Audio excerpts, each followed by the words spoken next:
Hey, what's up, guys? This is Mr. Hartsfield. Um, I am not a chess expert. I'm a decent player, probably below average overall. So if you're looking to learn from a grandmaster, this is not the channel for you. I am a professional educator. I teach kindergarten through third grade as a special ed teacher. And recently I started teaching a chess club for students who are in the third through sixth grade at a school in the Central Valley of California, and we are the Agnes Baptist Swindlers. So I want to make some videos for people who are new to chess, especially my students, so we can revisit some concepts we talked about in class and just become better chess players. But if you are looking for maybe a higher quality video or someone who's a little more professional, check out John Bartholomew. He's been a great help to me in my chess learning, and anything from St. Louis Chess Club is really great. So if you were looking for something a little more in depth, I would go over there. But as a teacher, I'm pretty good at explaining concepts, breaking things down, making them a little bit simpler. So hopefully you can find some purpose or use with these videos. I started playing chess when I was probably fourth or fifth grade. And that really just meant figuring out how to move the pieces. Um, and since then, that's pretty much all I learned how to do is move the pieces around.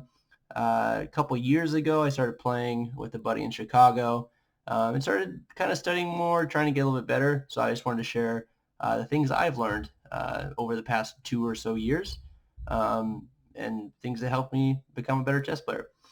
Um, First thing, if you want to get better, just play more. Get on chess.com, open up an account, lose a lot, find out what rating you're at and play people around that rating. Also go to lichess, lichess.com. Play over there too. Play lots of people and you'll improve. And then go back and analyze your games, see what you did right, see what you did wrong, and make adjustments from there. That's really the best way to learn. But here's some things to get you started along the way. So today we'll talk about opening principles. Uh, the first opening principle we talked about in Chess Club was try to control the center of the board here. So that's our e4, e5, d4, d5 squares. Really important in the beginning, try to get your pieces out, occupying, controlling the center.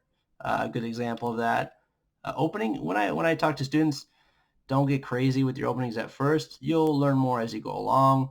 But start with either e4 or d4, a king pawn or queen pawn game. I recommend king pawn. Just feels a little bit simpler to me. Not that it's simple at all, but it's a good way to start. And if you're playing black, I would just recommend kind of mirroring their opening move if it's e4 or d4. Pretty common in beginner games and in professional games as well. So that's your number one rule in the beginning, not rule, but principle. Occupy the center, get your pawns out in these squares, protecting these squares, and develop your minor pieces is the next principle. So your minor pieces, again, are your knights and your bishops. So you want to get those guys out. Some people say do knights before bishops, depending on your opening. I like to do knight to f3 because that targets the pawn on e5. And most of the time, black will develop their knight to c6, which will protect this piece. So we're attacking, they're protecting, which is another maybe video we'll get into the future about unprotected or undefended pieces, which is also a big eye-opener. It'll make you improve your game quite a bit more. So after I get my knight out, bust out my bishop. This is called the Italian game. If you put your bishop on b5, that becomes a Ruy Lopez, which is another one of my favorite openings. But again, we don't need to memorize a bunch of lines, especially if you're like me and you have a terrible memory. Memorizing movements is not always the best way. Again, it's mostly just developing your pieces. Go back, look at your game. The computer will tell you what mistakes you made and make corrections from there. But you'll learn as you go. But just starting out, just get those pieces on the board. A lot of beginner games I watch in class, even kids want to get their wing pawns out. They want to bust out their rooks right away and try and do damage. But play smart chess. Just get your minors out before you start whipping out your queens and rooks and stuff. And then black's going to do the same, try to develop. And then you're looking at our next principle, which is castling. So there's really no specific time you need to castle. It's kind of up to you, but you definitely want to do it in the beginning of the game because the whole point is to keep your king safe, and this is one of the best ways to do it. Like 95% of games I play, I'm castling. It's very rare if I don't castle, but this is just a good way to protect your king. So your king moves over 1-2, and your rook pops over the other side. You could also castle queenside. It's important that the spaces in between your king and rook are unoccupied. That's why you're trying to get out your minor pieces, and then your king can't cross over a square that is under attack. So if a bishop, let's say it was right here, I know that's not a real move, or right here even, it would be blocking the path of your king, so you can't castle in that case.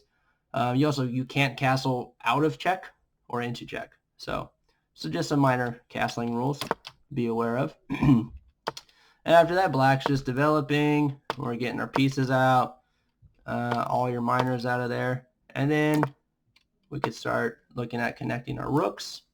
They like to communicate. They're buddies. They want to protect each other, look out for each other.